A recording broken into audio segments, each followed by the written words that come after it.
Juma utkalo kilimuga ani kele samba flani muga ani waro DMS-TV chana muso ani chawani yantuma ayo bisimile DMS-TV sanfɛ foli an ta n'o ban kanbagana lamɛnbagaw bɛɛ lajɛlen Mali kɔnɔ ani Mali kɔ kan aw ka dɔn kibaru ni o wagati sele san'an ka da se an ka bi kunnafonibaw ma ni ka olu dɔw tulo kan an bɛ hakilina jigin k'aw bɛ se k'an dɛmɛ ni kunnafoniya ni kanni n'a carili ani ka hakilinaw di hakilina diyɔrɔ la wale kɔfɛ bi kunnafoniba b'an bolo ni ka olu dɔw tulo kan dɔw bɛ tali kɛ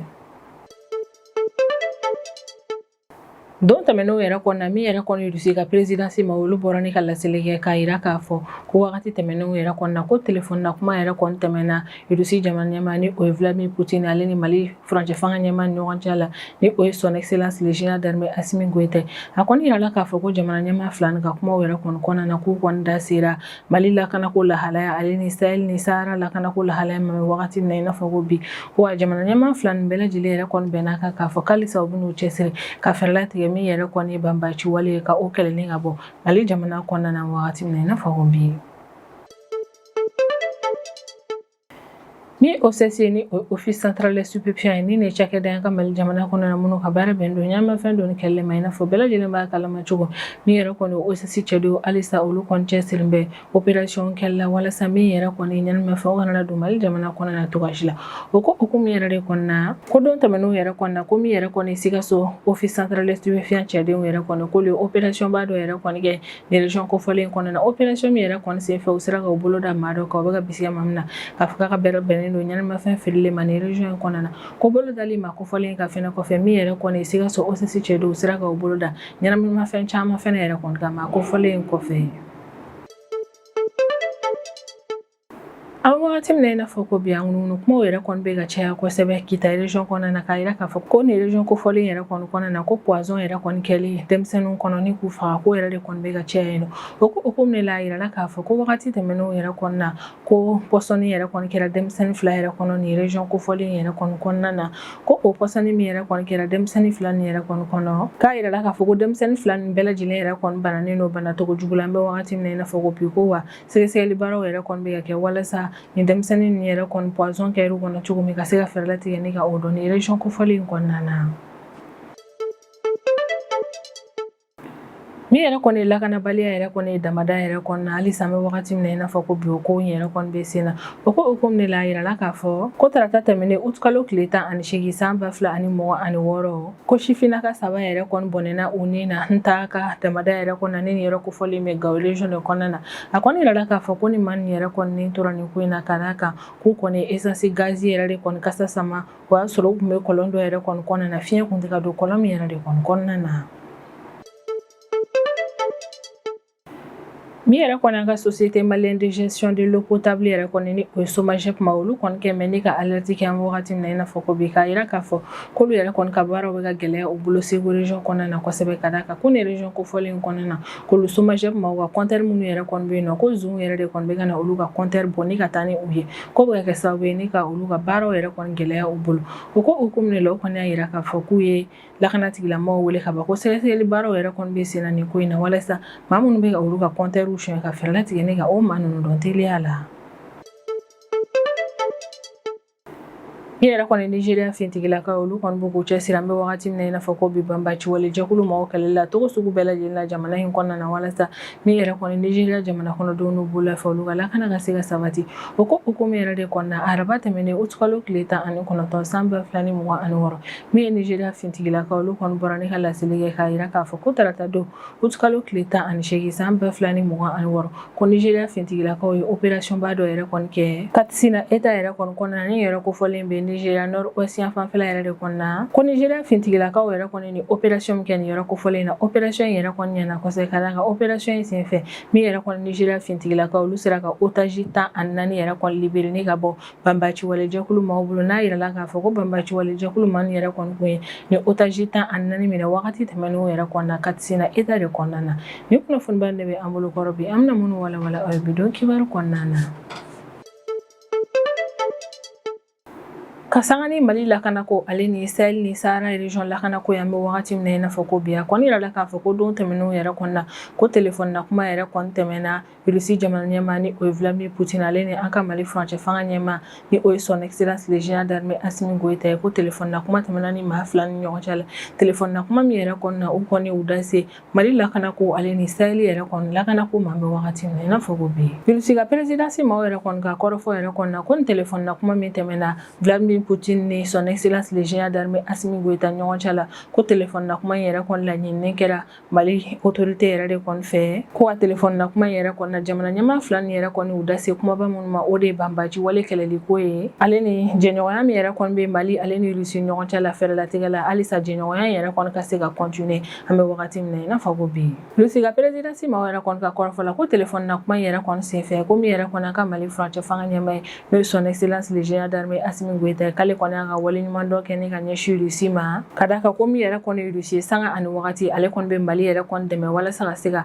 Mali la kana ko yara kon sabati ko sebe ko mi yara kon Russie sanga an wakati ale chesi me Mali deme la bambachi wale keleli baro la ha jamana yara kon kona na ko mi la mi yara kon ale son excellence le général d'armée Assimi Goïta ka ba ga wali mando kene ga nyeshi Russie jamana yara kon ma telefone na kuma yara kon na jamana nyama flan yara kon ka kuma yara kon tarasi bambachi wale jakulu ma ka pinkane wale o ma me wakati mne na fako buba ga mi yara kon ke ni ga nyeshi Mali jamana ma ale ni fere munu kan latiga alisa Mali jamana yara kon fe wala sami yara kon basige ka siga nani o Mali jamana yara kon kona na jamana nyama flan nga kuma kona na uda tarasi o fena yara kon ma telefone na kuma yara kon kumbe che wakati mna mi yara kon Vladimir Putin ale ni son excellence le général d'armée Assimi Goïta ulu kon benaka ka fo kalisa mi yara kon Russie ale ni Mali ulu na continuer ni ku fanga faranyon ka wala sa basige ka siga na Mali jamana ale ni Sahel region yara kon fanta anan bela jilla mi wakati mna na fago bi ni telefone na kuma yara kon bete me Vladimir Putin ni son excellence le général d'armée Assimi Goïta nyon chala o wete me ma flan nyon chala wakati dolo ya so mi wakati mna na fago bi mi yara kon Mali jamana le bigi chesi ko seveni ka ferere kon lati wala sa jenyo gambe ani jamana nyon chala la kana ko ta fa fere la ko jenyo renforcer ko sebe ale ni Mali yara kon bigi chesi mi wakati mna na fago bi ga sangani gelembe jamana yara kon ka solution kenen no soro gelen yara kon ni o la kana ko gelere mi wakati mna na fago bi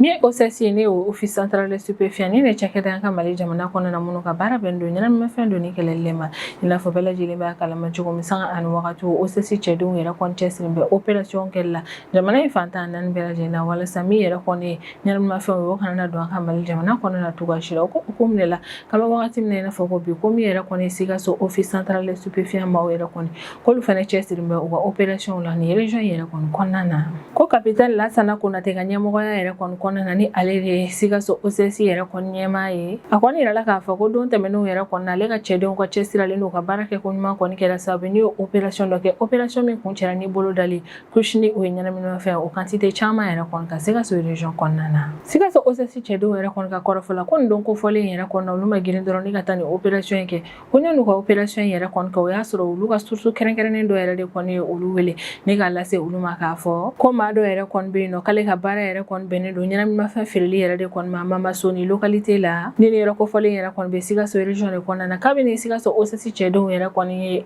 ka sursu ni kuna funa yera kon da okuloka o kon ma ko yera kon blada klendala ni siga so OCC nyema yera kon ale équipe keren do sigi senga ni ko lu blagata yera ko fole yera kon na wala so siga ta operation ngeno ko siga so OCC chedo yera kon be se yera kon na wakati mna chera kuma yera kon na ni ale shibe samo annan de la kon yera ka fo ko kabine che ko fole yera kon ye OCC chedo yera kon na to ka ya ese ni ka boli ka taka ka boyore na ko che ko fole yera kon ka bolu kon na ha kon tarani ka kushni o nyana ma fa o kilogram flyer de kon to akwa ala ka fo kon kush ko fole yera kon kumbe sima boro do yera de kon na ko kabini che ko fole yera kon bolani ka taka ka boyore yera kon na mi yera kon OCC chedo luma kon yera kon kainta una no bolo da nyana mi ma fa ka o fere tabele ko fo luga équipe do sigi senka équipe mi yera kon kum ka bara kum benendo chemi bolla ka ferlati ne ka le ni telia la o équipe min yɛrɛ kɔni sigira sen k'a yirala k'a fɔ ko équipe in yɛrɛ kɔnɔna dɔrɔn ko miniti damadɔni o kɔfɛ yɛrɛ kɔni équipe in yɛrɛ kɔni renseignement minnu sɔrɔ renseignement yɛrɛ kɔni kɛra sababu ye n'u sera ka u bolo da cɛ kofɔlen kan min yɛrɛ kɔni kun bolila wagati tɛmɛnenw na kɔni yirala k'a fɔ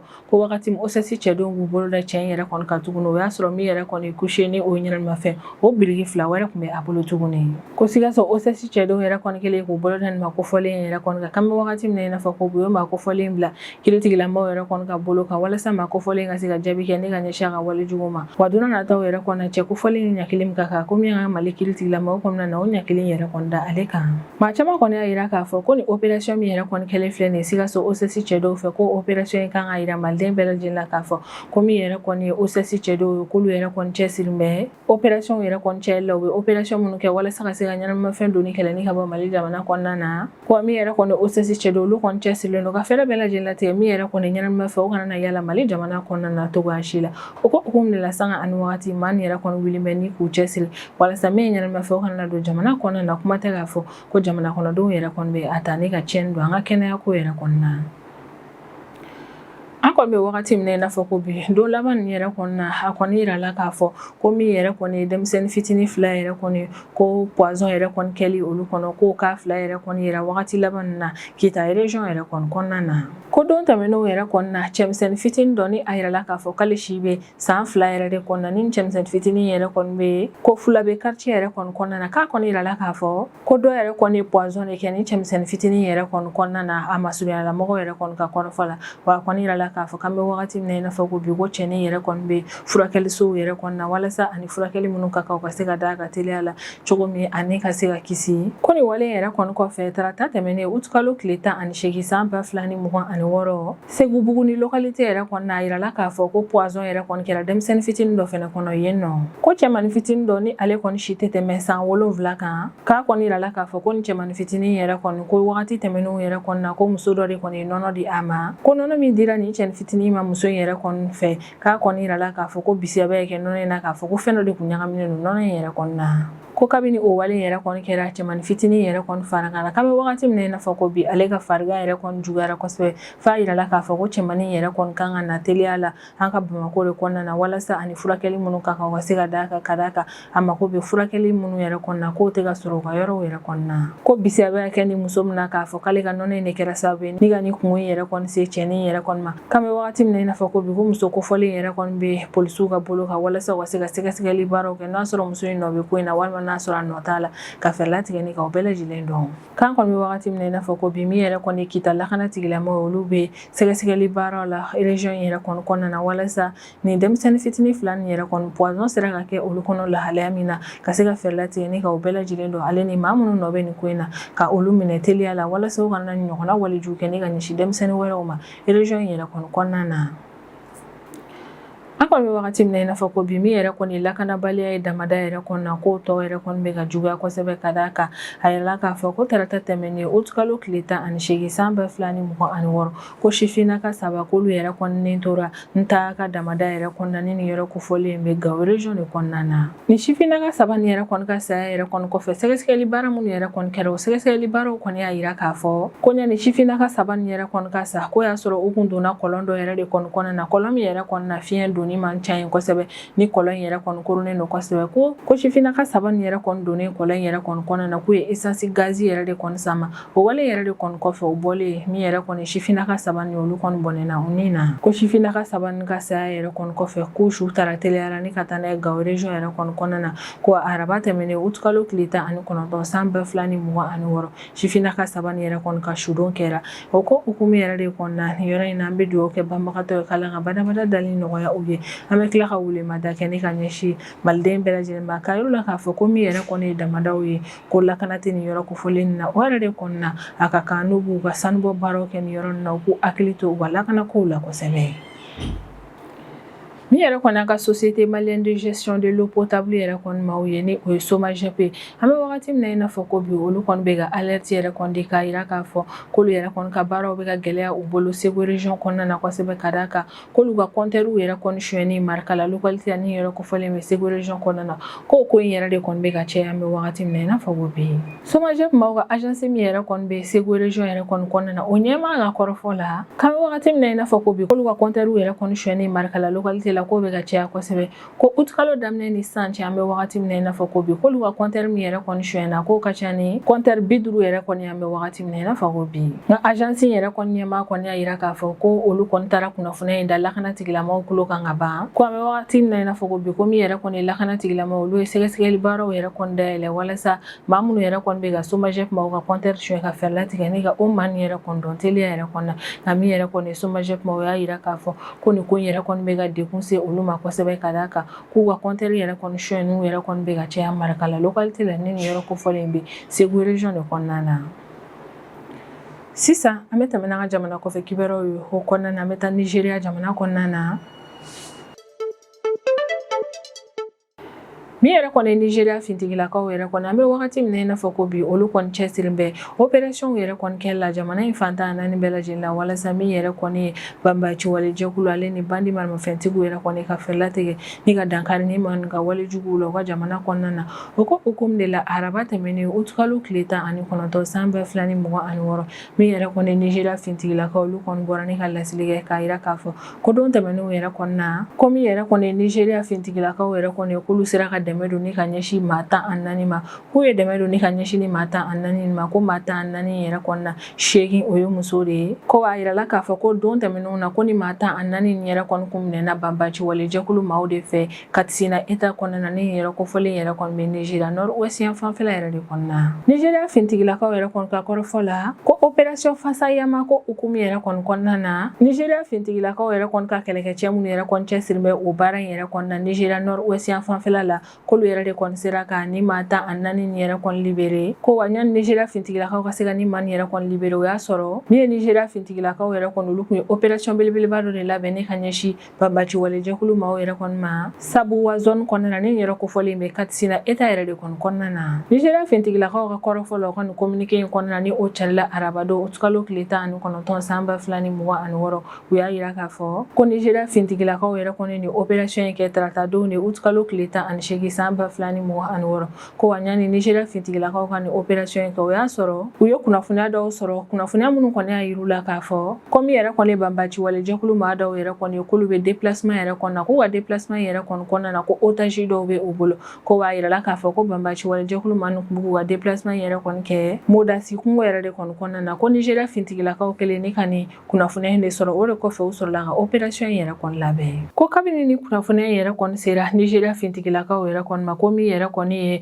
opération Fasa Yama secteur 2 yɛrɛ kɔni fintigilakaw ye olu yɛrɛ de kɔni opération belebeleba dɔ labɛn opération in yɛrɛ kɔni kɔfɛ u kɔni sɔrɔla ka wuli ka taa kungo kofɔlen in kɔnɔna na walasa ka se ka taa banbaaci wale jɛkulu maa nɔna minɛ kungo in yɛrɛ kɔni kɔnɔna na ko Nigéria fintigilakaw yɛrɛ kɔni selen nin yɔrɔ kofɔlen in na ko ni banbaaci wale jɛkulu maaw karila ɲɔgɔn na kosɛbɛ ko kari ɲɔgɔnna in yɛrɛ kɔni kɔnɔna na kɛlɛ yɛrɛ kɔni kun da kun tɛ ka ja banbaaci wale jɛkulu maaw la komi Nigéria fintigilakaw kɔni bɛ ka pression baw boli u kan o yɛrɛ de kɔni kɛra sababu ye min yɛrɛ kɔni banbaaci wale jɛkulu maa ninnu ye olu bolila ka taga ka u ka otages to ko banbaaci wale maa ninnu ka boliw yɛrɛ kɔni kɔnɔna na u kɔni bolila ka taa kungo wɛrɛw yɛrɛ kɔni kɔnɔna na otage minnu yɛrɛ kɔni kun bɛ u bolo u y'u kɔ don olu bɛɛ lajɛlen la ka d'a kan min ye Nigéria fintigilakaw olu kɔni kun bɛ ka taa tugu u la kosɛbɛ ko wale yɛrɛ de kɔni kɔfɛ otage minnu kun bɛ ni maa kofɔlen ninnu bolo Nigéria fintigilakaw sɔrɔla ka na otage ninnu yɛrɛ kɔni minɛ ko otage minnu yɛrɛ kɔni minɛna a kɔni yɛrɛ k'a fɔ ko maa 14 de don ko maa 14 ni yɛrɛ kɔni na 6 olu kɔni ye cɛw ye a tɔ 8 o kɔni ye musow de ye ko Nigéria fintigilakaw yɛrɛ kɔni kelen ni ka otage ninnu yɛrɛ kɔni libéré u ye sɛgɛsɛgɛli baaraw kɛ otage ninnu kan o sɛgɛsɛgɛli baara ninnu yɛrɛ kɔni kɔnɔna na jaabi fɔlɔ minnu bɔra o y'a yira k'a fɔ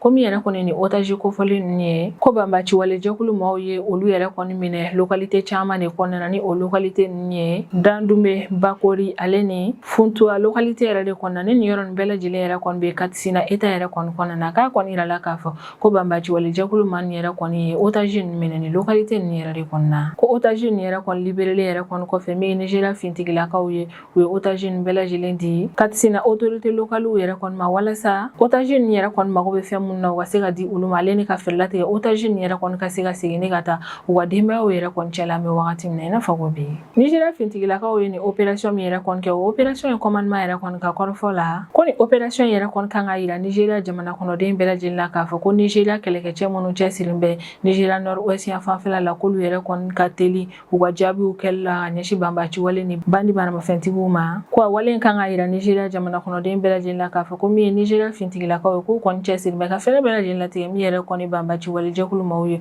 olu kana n'u ka wale jugu yɛrɛ kɔni cari jamana in kɔnɔna na min ye Nigeria fintigilakaw ye hakilisigi kuma fɔ Nigeria jamana kɔnɔdenw ye k'a yira k'a fɔ k'an bɛ wagati min na i n'a fɔ ko bi ko min yɛrɛ kɔni olu Nigeria fintigilakaw k'alisa u bɛna continuer ne ka pression wuli banbaci wale jɛkulu maaw kan k'olu bɛna dɔ fara u ka opération kan walasa ka se ka Nigeria jamana kɔnɔdenw yɛrɛ kɔni ka lakana sabati ale ni ka fɛɛrɛ latigɛ communauté minnu yɛrɛ kɔni sigin bɛ Nigeria nord-ouest yan fanfɛla yɛrɛ kan na ka se ka o communauté ni yɛrɛ kɔni lafasa u sigiyɔrɔ la u ka se k'u ka ɲɛnamaya kɛ lafiya ale ni lakana kɔnɔna na u ka yɔrɔw la ko min yɛrɛ kɔni Nigeria fintigilakaw kɔni bɛ welemada kɛ ne ka ɲɛsin Nigeria jamana kɔnɔdenw ma ko min yɛrɛ kɔni Nigeria jamana kɔnɔdenw ko n'u ye kunnafoniya fɛn fɛn sɔrɔ kunnafoniya minnu yɛrɛ kɔni bɛ se ka Nigeria fintigilakaw dɛmɛ kosɛbɛ banbaci wale jɛkulu maaw kɛlɛli la k'a laɲininen don Nigeria jamana kɔnɔdenw yɛrɛ kɔni fɛ u ka o kunnafoniya da u ka lakana tigilamɔgɔw kan ko n'o yɛrɛ kɔni kɛra min fɛnɛ ye lakana tigilamɔgɔw olu b'u cɛsiri u ka jamana kɔnɔdenw n'u bololafɛnw ka lakana sabatili la jamana in fantan naani bɛɛ lajɛlen na. Nina bɛ dan sigi an ka bidon kibaru la an b'an kanubaga n'a lamɛnbagaw bɛɛ lajɛlen fo Mali kɔnɔ ani Mali kɔ kan an bɛ hakilina jigin k'aw bɛ se k'an dɛmɛ ni kunnafoniya ni kanni n'a carili ani k'aw hakilinaw di hakilina diyɔrɔ la wale kɔfɛ an b'a fɔ a ɲɛna ko aw k'an bɛn a ɲɔgɔnna wɛrɛ ma.